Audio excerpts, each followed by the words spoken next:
O tema da live de hoje é como fazer um projeto de loteamento com pouca informação. Quando que isso vai acontecer e para que você precisa disso, né? Por que eu vou falar disso hoje?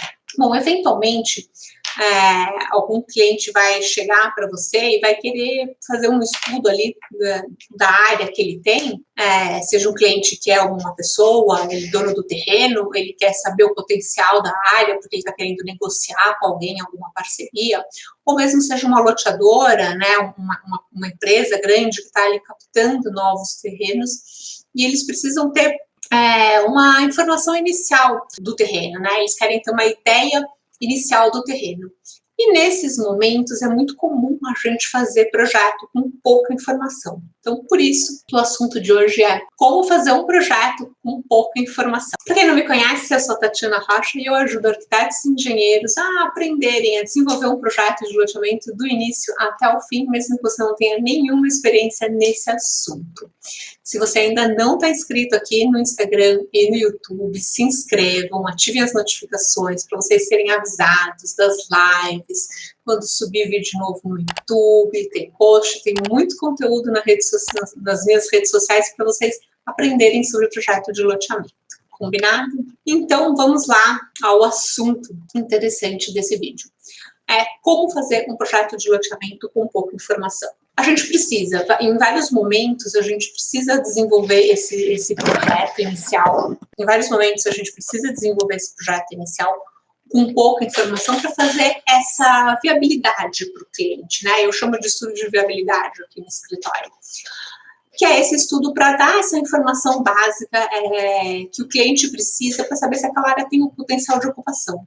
Por quê? Porque não adianta nem um cliente, se eu sou o dono do terreno, nem se eu sou da empresa, não adianta eu sair lá, já contratar todo mundo para fazer o projeto, você vai fazer projeto de urbanismo, terraplanagem, tal, todo mundo, se eu não fizer a viabilidade daquela área, se eu não sei se aquela área tem potencial de ocupação ou não.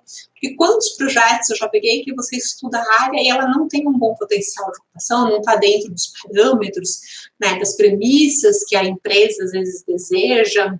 Enfim, então a gente precisa fazer esse estudo. E nesse estudo de viabilidade, nesse momento, a gente não tem muitas informações, que são, na verdade, muitas informações.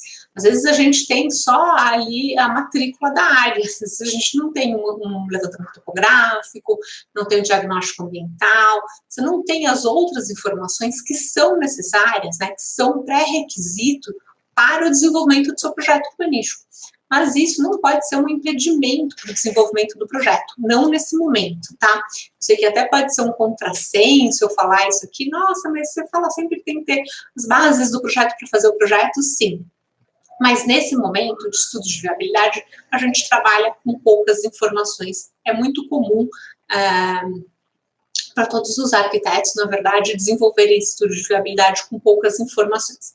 Então, como que a gente vai lidar com isso? Então, você já percebeu que isso vai acontecer, tá? Isso vai acontecer com bastante frequência, de desenvolver esse estudo de viabilidade tendo poucas informações. Porque é uma coisa que acontece. É até uma prática do mercado, né, contratar esse estudo de viabilidade das empresas justamente para analisar se o potencial se a área que eles estão estudando tem um potencial de ocupação dentro daquilo que eles desejam, né? Então, é muito comum ter esse tipo de trabalho. Então, você precisa saber como lidar com isso, né? Na hora que acontecer com você, na hora que você pegar um estudo de viabilidade para fazer como que você vai desenvolver esse projeto. Eu tenho dicas aqui muito importantes para o desenvolvimento do projeto, tá bom? Parabéns pelas considerações. Como advogado, que atua na área ambiental e urbanística, só tenho a dizer, que bom, obrigada. Acho que é Franco. Obrigada, Franco. Bom, vamos lá, continuando. Você recebeu ali, chegou um cliente, ele precisava desse estudo de viabilidade, ele queria fazer só essa análise inicial da área, e a única coisa que ele te deu foi a matrícula da área, você não sabe o que fazer com aquilo. O que você vai fazer, né? Bom, vamos lá.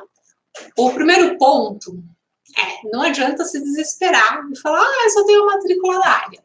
Também não adianta só pegar a matrícula da área, caso ela tenha a descrição da matrícula, se ela seja uma matrícula digo, caso ela seja uma matrícula nova, né, que tem ali os pontos, as coordenadas, já referenciado, e a gente consiga descrever a matrícula só pelo que está descrito, descrever, eu digo, colocar no AutoCAD e desenhar a poligonal da área só pelo que está escrito na descrição da matrícula, não adianta pegar aquela área em branco sem considerar nada e desenhar o seu projeto. Por quê? Porque ali você não está considerando, você não está analisando nada do que tem no terreno, né? Então não adianta a gente só pegar a poligonal da área e fazer um projeto, eu não tenho informação, vou fazer só com a poligonal da área e vou desenhar aqui, obviamente, vou ler a legislação, vou seguir todas as informações na legislação, verificar o que está escrito de doação e tal, mas vou desenhar aqui no AutoCAD, vou fazer um terreno considerando que não tem nada na área. Porque se você fizer isso, você vai estar fazendo um desenho que ele não tem, assim, base nenhuma, né? Qual que é a probabilidade daquilo dar certo depois? Porque você não está considerando nenhuma informação. Aí você fala, mas eu não tinha informação porque o cliente não me passou, ele só passou a matrícula da Gleba. Ok, o cliente também só tinha a matrícula da Gleba, porque, como eu falei, é um estudo de viabilidade, ele não tem informação, ele também não contratou o levantamento topográfico, o diagnóstico ambiental, ele também não contratou as outras etapas do projeto para fazer esse desenvolvimento, porque afinal é uma viabilidade, né, ainda. Ele não vai investir muito dinheiro para contratar todas essas bases que são pré-requisitos para o desenvolvimento do projeto, porque ele não sabe se ele vai fechar aquela área ou não, né, ele ainda não tem certeza, pode ser que sim, pode ser que não. Então, ele não quer investir muito dinheiro, ele está no máximo investindo dinheiro ali, te contratando para desenvolver aquele estudo de viabilidade. Então, o que a gente pode fazer? A gente também não pode trabalhar nesse escuro total de só tem um limite da Gleba, desenho isso no AutoCAD e vou considerar só a legislação, não vou considerar nada mais. A gente tem uma ferramenta muito boa para usar no desenvolvimento dos nossos projetos, que é o Google Earth, né? Eu uso aqui no meu computador, eu baixei o programa e ele fica no meu computador, mas você consegue usar o Google Earth de forma online, tá? Você não precisa fazer o download dele no seu computador se você não quiser. Então, acha ali o terreno. Muitas pessoas hoje em dia, na verdade, quando já me mandam um projeto hoje para fazer uma viabilidade, para me mandar a área, já me mandam, na verdade, o link, ou uma imagem do Google indicando a área, ou às vezes o KNZ já com a localização. Então, acha essa área no Google e começa a analisar a foto aérea desse projeto, tá? É assim que a gente faz quando a gente tem pouca informação. A gente vai analisar pelas informações que a gente olha no Google Earth. Porque o que a gente consegue enxergar olhando o Google Earth, né? Ele é uma foto real ali daquele terreno. Pode não estar assim super atualizada, mas ele é o mais próximo da realidade que você tem em mãos para desenvolver esse projeto. E o que a gente consegue analisar, que é super importante para o desenvolvimento do projeto? Primeira coisa, analisar o entorno, né? Saber qual é o acesso, tem algum acesso, tem alguma rua que é principal, não, chega por uma ruazinha de terra, como é que chega, tem conexões, tem ruas que eu preciso conectar no entorno desse terreno, não tem? Então você já entende tudo isso sobre a localização do terreno, porque se você já olha pelo Google que tem ruas no entorno que você precisa conectar, você já sabe, na hora que você vai desenhar o seu projeto, que você tem que fazer essas conexões. É claro que na situação ideal, quando você recebeu o levantamento topográfico, o levantamento topográfico vai marcado certinho o ponto onde está aquela rua, né? Com precisão, e você vai fazer a conexão certinho naquele ponto. Agora, nessa etapa de estudo de viabilidade, que é uma concepção preliminar, tudo bem que você não saiba certinho exatamente aonde é o ponto de conexão, mas você sabe que tem a conexão, então você mantém a conexão. O que é importante é que quando você faz isso, assim, no desenho global, né, ele vai ter as ruas que estão indicando as conexões. Pode não estar no ponto precisamente correto, mas isso não importa, porque as ruas vão estar lá conectadas, o desenho vai estar contemplando isso, né, vai ter aquela área de sistema viário considerada, computada. Então, tudo isso é mais importante do que a precisão neste momento de estudo de viabilidade, ok? Primeira coisa é olhar o Google e verificar o que tem no entorno, né, as ruas, as conexões, até mesmo ver se tem alguma... se parece que tem alguma diretriz viária, né? Dependendo do lugar, a gente já vê que tem uma estrada, e aí se tem uma estrada, você sabe que vai ter um atingimento, ali uma faixa de domínio, pelo menos.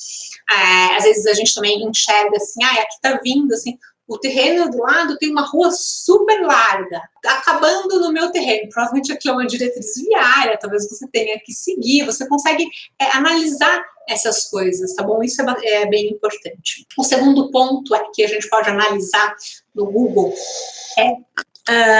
olhar pela foto aérea mesmo a questão das matas. Então, será que tem mata? Claro que quando a gente olha uma foto aérea de um terreno, é sempre tudo verde, mas tem diferenças, né?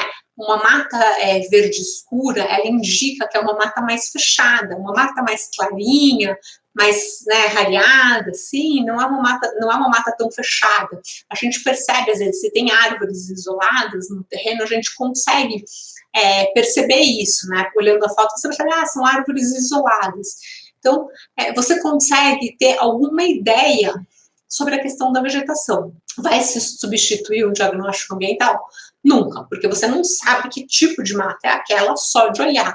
Aí eu não sei, olhando pela foto, se aquilo é uma mata de eucalipto, que eu vou poder cortar depois, ou é uma mata em estágio avançado, que eu não vou poder cortar nada. Eu não sei, né, só olhando pela foto aérea, mas nesse momento de estudo de viabilidade, também não importa.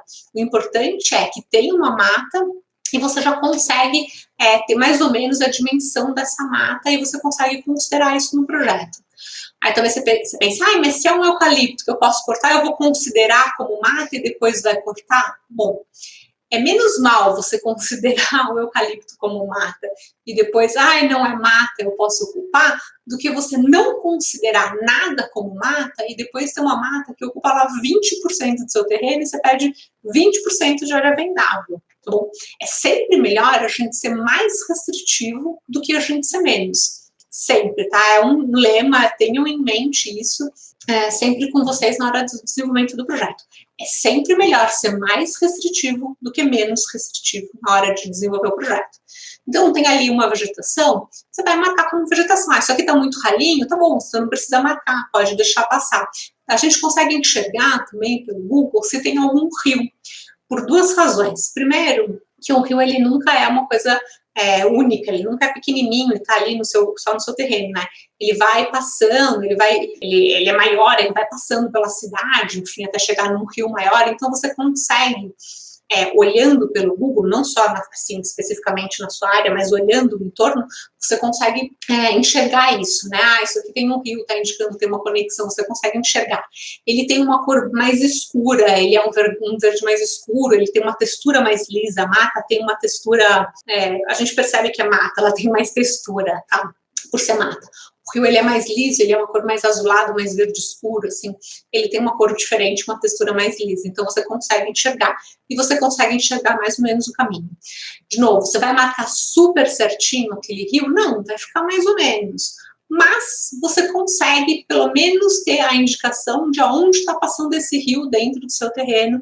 Aí você vai dar lá um offset, é um rio pequeno, vou dar lá meu offset de 30 metros, vou desenhar o rio e você já marca isso como uma restrição. É importante, tá? Mesmo que seja assim, super preliminar, em cima da foto aérea do Google, não tem importância. O importante é que você está considerando uma questão, né, uma restrição que existe de fato no terreno, tá? De novo, nesse momento de estudo de viabilidade, não é importante essa super precisão da localização desses elementos, mas o importante é que eles sejam considerados, tá, para o desenvolvimento do seu projeto. E ter essa indicação é boa, tá? Então você consegue, analisando a foto, considerar ali, olhar a mata, o rio e fazer fazer essa indicação, né, fazer essa marcação. Outra coisa que a gente consegue enxergar também é um pouco mais difícil, mas vou dar uma dica aqui, é se tem alguma linha de alta tensão passando no terreno.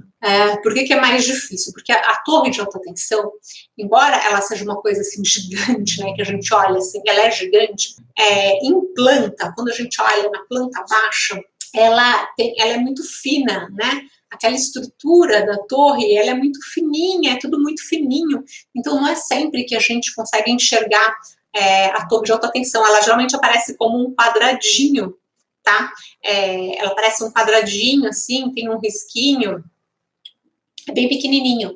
Então, em planta é difícil de enxergar. Agora, o que você pode fazer é colocar ali a posição do observador do Google no Street View.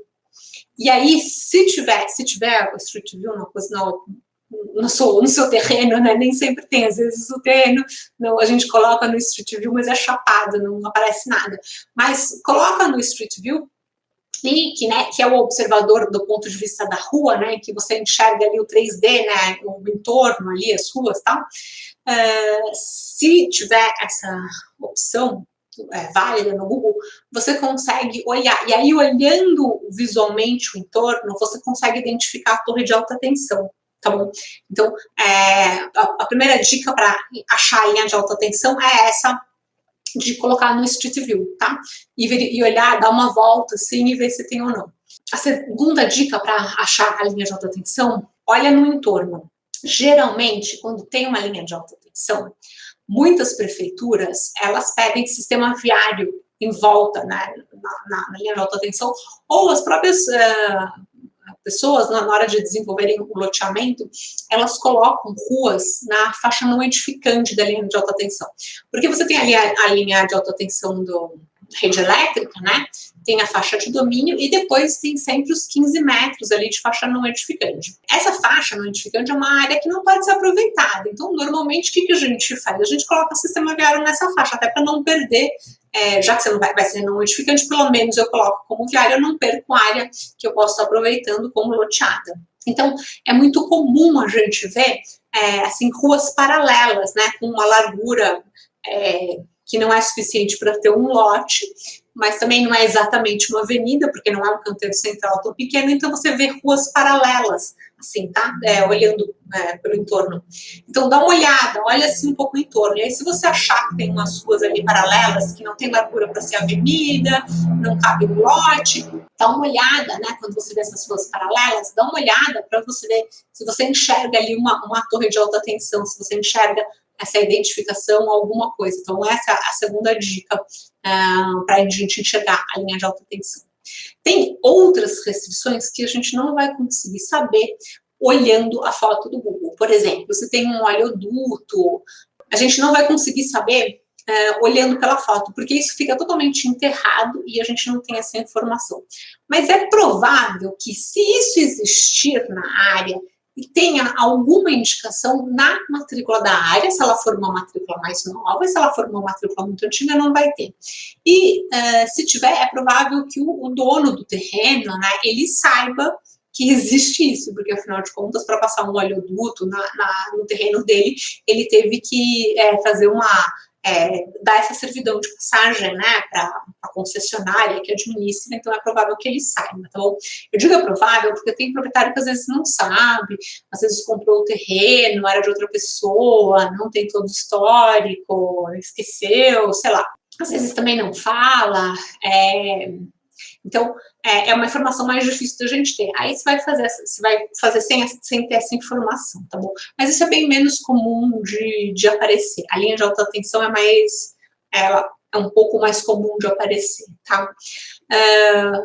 Outra coisa que aparece pela foto aérea é ferrovias. Se tiver, a ferrovia também é bem fácil de você identificar, porque a ferrovia, assim como a rodovia, ela é larga, ela corta ali aquilo num espaço muito grande, então você consegue identificar aquilo com uma grande facilidade. Então, lembrando que linha de alta tensão, ferrovia e rodovia, eles têm faixa de domínio mais faixa não edificante.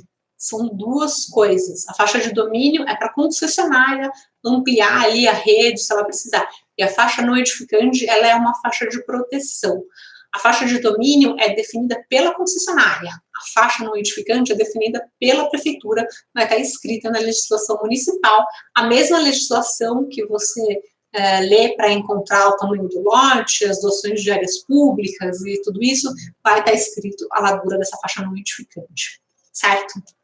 Bom, acho que essas são as dicas principais de como, olhando a foto aérea do Google, você conseguir entender o que tem no seu terreno para conseguir desenhar o seu projeto, né? Sendo que você não tem outras informações ali de levantamento topográfico, de ambiental. Então, a primeira coisa, né, quando chegar um cliente para você, que, né, só tem a matrícula, você faz um estudo de viabilidade, você não precisa dizer não. Não, como é que eu vou fazer esse estudo se eu não tenho nenhuma informação? Não precisa recusar. Você vai fazer o estudo considerando as informações que você consegue obter através do Google. Se essa pessoa já tiver ido na área ou for o proprietário da área, você pode conversar com ele. Eu olhei na foto aérea, isso aqui é isso aqui é aquilo, já troca um papo, né? Já bate um papo. Se é o proprietário, ele já vai ter alguma informação melhor, talvez ele saiba se aquela mata é mais cheia ou menos cheia, mais rala ou menos rala, se for eucalipto, talvez ele possa te dizer. Isso já aconteceu uma vez num projeto que tinha uma área que parecia bem fechada, a gente considerou como mata, era uma área pequenininha, mas parecia bem fechada, a gente marcou como restrição. E depois o cliente veio, o proprietário disse que esse trecho aqui é um pomar. Aí a gente desconsiderou, porque um pomar ele é passível de corte. Então, às vezes, né, o proprietário ele já consegue te dar mais informações, se você estiver ligando direto com ele, então já é legal bater um papo, mas olha a foto aérea antes, né, ou junto com ele, e vai trocando essa percepção que você tem olhando a foto aérea com ele para ter certeza, para desenvolver o seu projeto.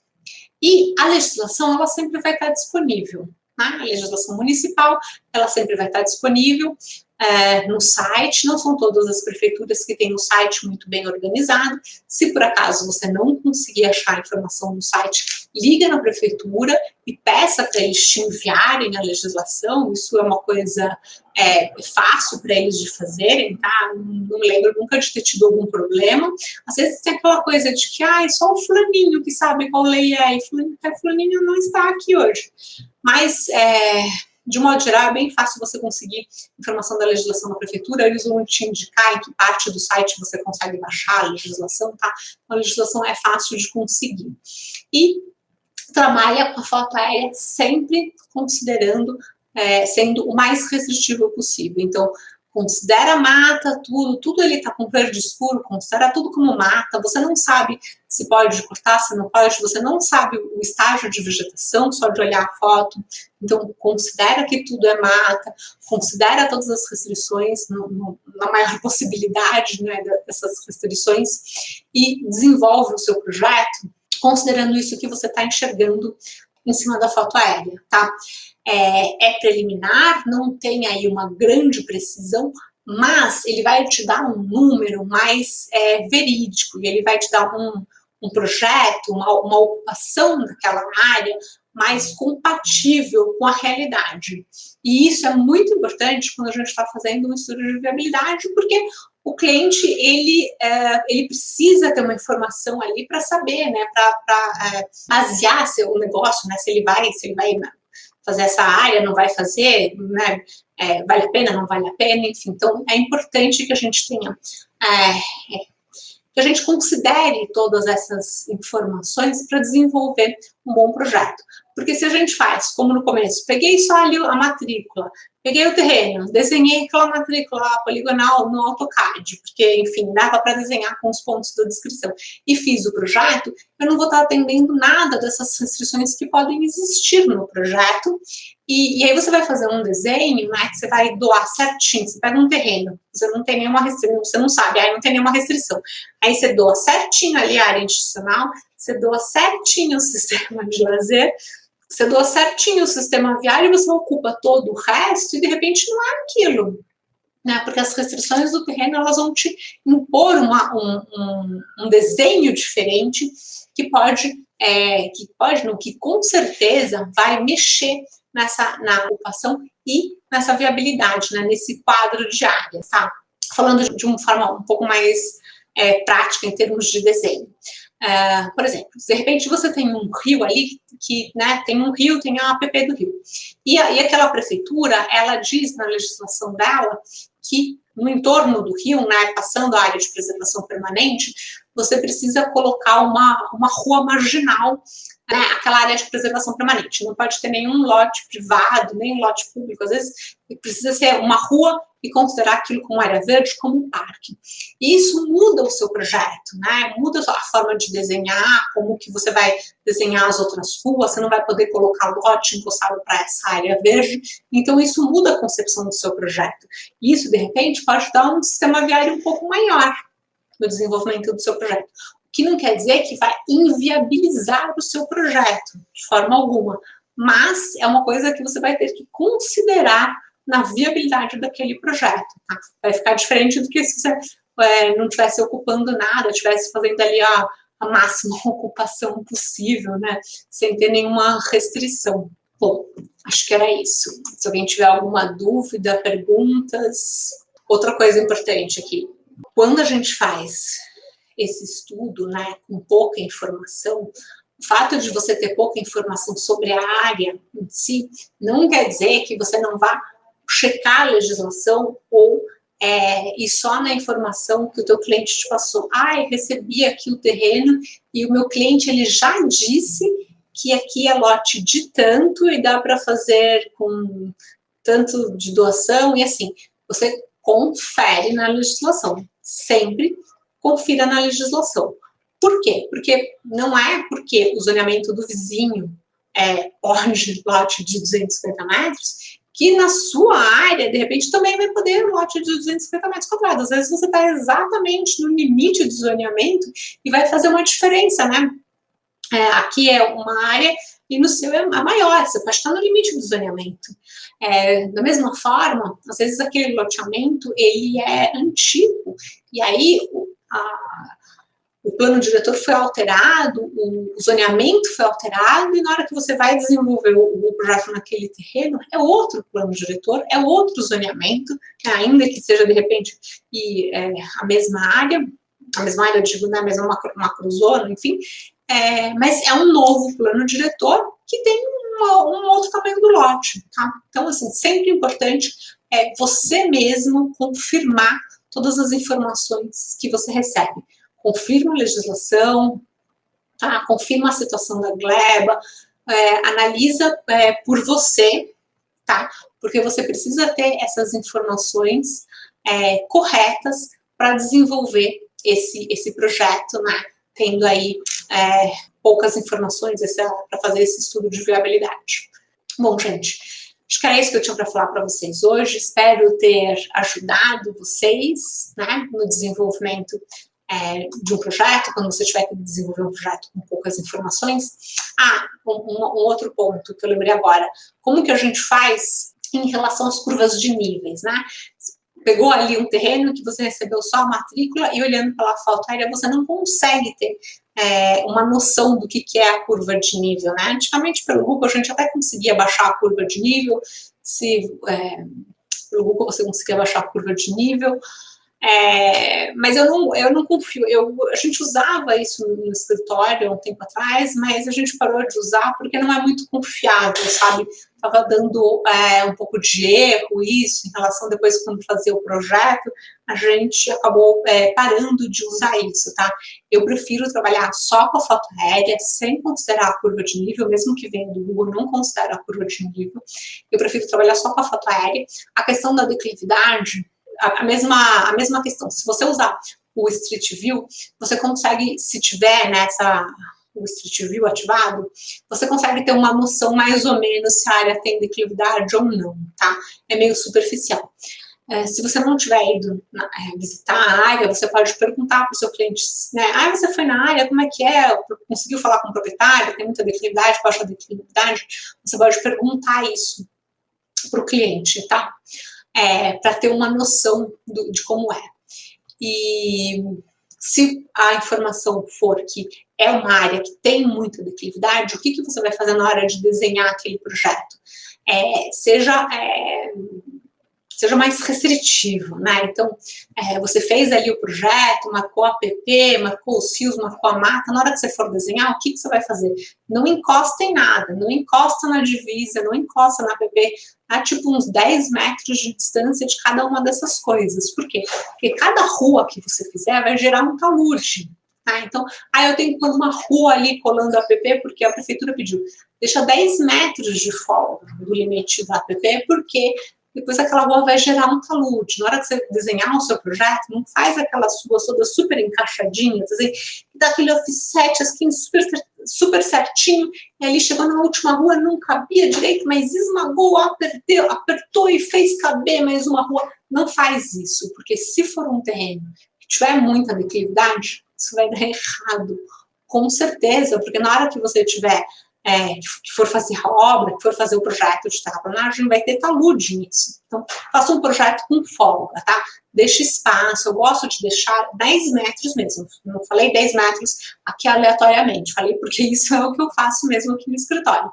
Eu dou um offset de 10 metros da divisa, da área verde, da app, do que for, desenha com folga, porque você sabe que vai ter talude, que não vai dar para ocupar aquele terreno ali espremido, igual você consegue ocupar um terreno que é mais plano, certo? Então, uma dica importante aí também, mesmo sem a curva de nível, procurar saber, né, como é a declividade do terreno e adequar ali um pouco o desenho, assim, para ser, você pode, né, apertar um pouquinho mais ou deixar uma folga maior, deixa mais área verde, deixa mais sistema de lazer, aumenta a doação dessas coisas, para ter uma folga ali, já que você não sabe como é a característica do terreno, e se ele tiver declividade, com certeza vão ter outras restrições na hora que você tiver o levantamento topográfico, que vão fazer com que a ocupação daquela área seja menor, tá? Então já não aperta muito o projeto.